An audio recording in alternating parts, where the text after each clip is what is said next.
Maliennes, Maliens, mes chers compatriotes, hôtes du Mali, je suis particulièrement heureux de m'adresser à vous ce soir, par la grâce d'Allah, à l'entame de la nouvelle année.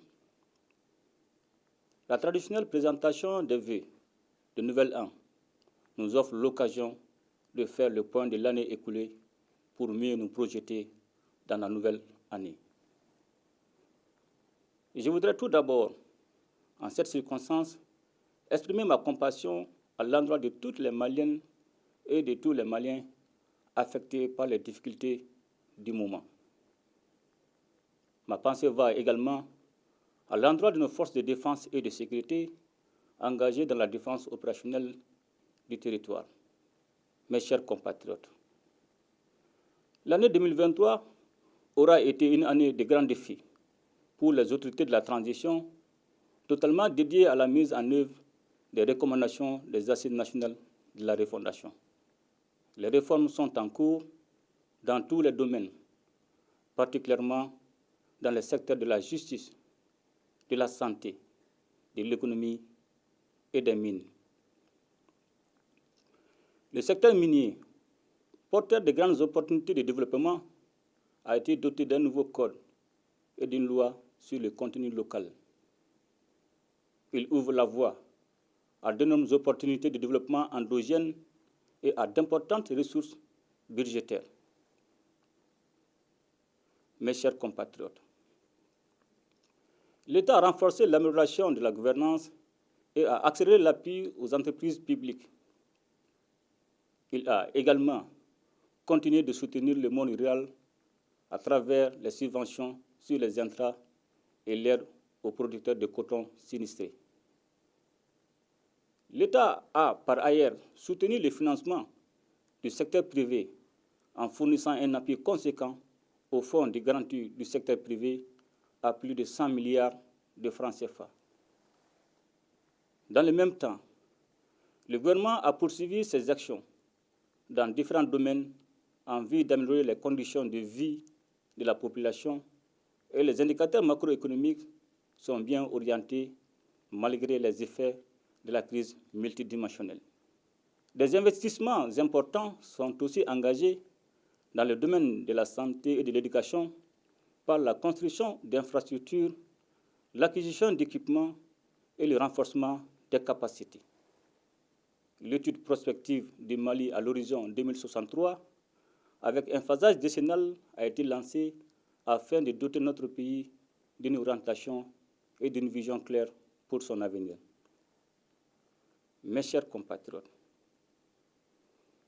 toutes ces actions déterminantes pour l'avenir de notre pays ont été réalisées grâce à la résilience du peuple malien qui consent d'énormes sacrifices pour le retour de la paix, de la prospérité et de l'autorité de l'État. Dans le cadre de la pacification durable du climat social, le gouvernement et les partenaires sociaux ont signé le pacte de stabilité sociale et de croissance dont l'incidence financière est évaluée à plus de 105 milliards de francs CFA. Ce pacte intègre l'ensemble des réformes administratives, juridiques et institutionnelles contenues dans les recommandations de la conférence sociale. Il est important de noter que le climat social s'est considérablement apaisé depuis la signature du pacte.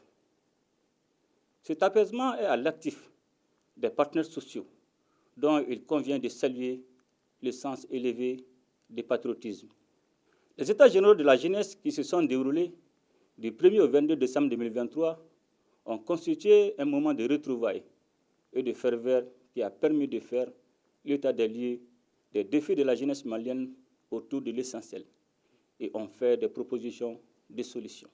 Mes chers compatriotes, notre pays est confronté aujourd'hui à une crise aiguë dans la fourniture de l'électricité qui cause des désagréments à la population.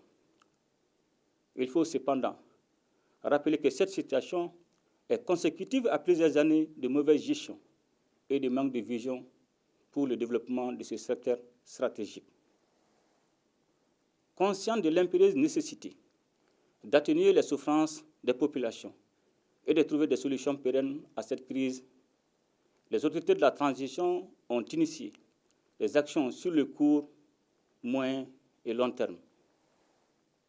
Ces actions ont concerné l'accélération du renforcement des équipements de production et de transport, le financement d'opérations immédiates, les réformes et l'amélioration de la gouvernance du secteur de l'énergie. Des projets structurants sont lancés avec le concours de nos partenaires.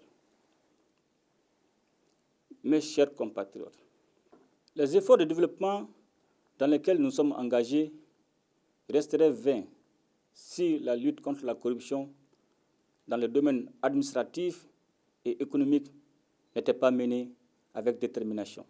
C'est la raison pour laquelle le gouvernement a entrepris une lutte implacable contre ce fléau.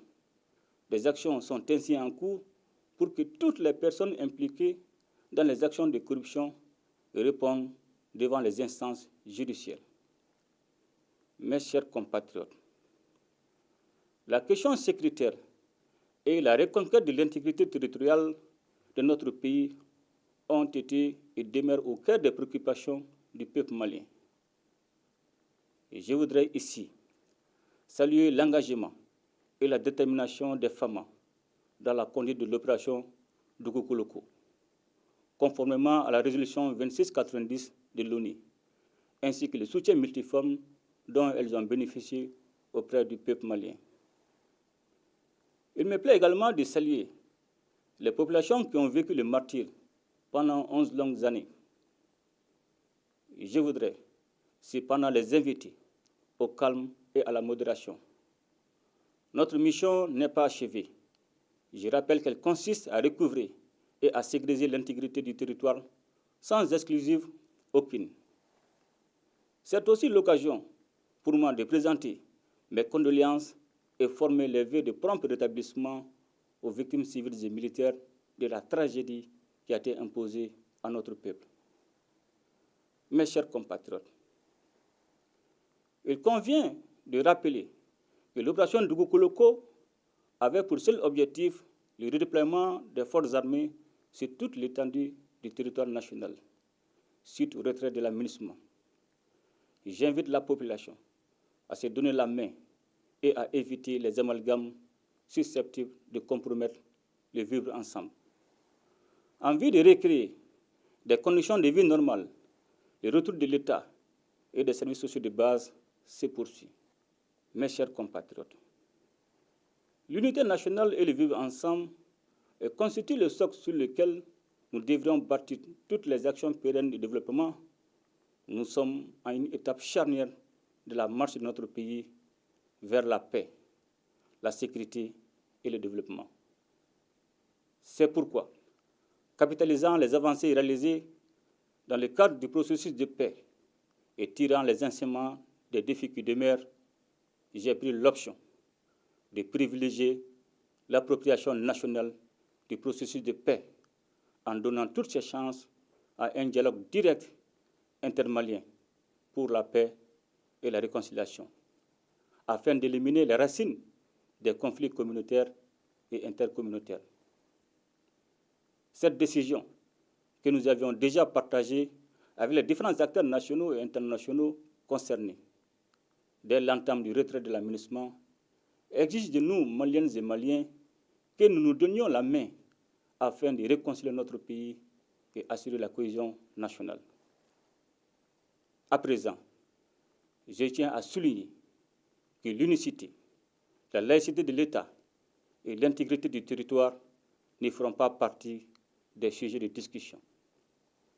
Il s'agit en effet de créer les conditions pour que chaque Malienne et chaque Malien puisse s'épanouir dans un environnement marqué par la confiance retrouvée entre les communautés sous la protection de l'État. Un comité chargé de piloter ce dialogue sera mis en place dans un délai d'1 mois et devra déposer son rapport au plus tard en février. Cependant, la lutte contre les groupes armés terroristes se poursuivra jusqu'à la pacification totale du pays. Sur aucune portion du territoire national, il ne devrait y avoir de la place pour ceux qui ont décidé d'attenter à nos terres et à la vie de nos populations.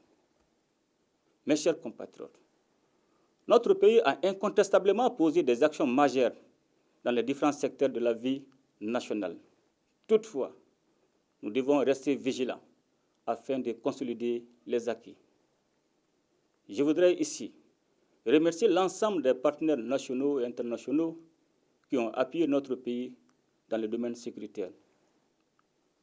Mes remerciements vont surtout à l'endroit de la Fédération de Russie et particulièrement au président Vladimir Poutine, dont le soutien politique et militaire a été déterminant dans les victoires remportées contre nos ennemis.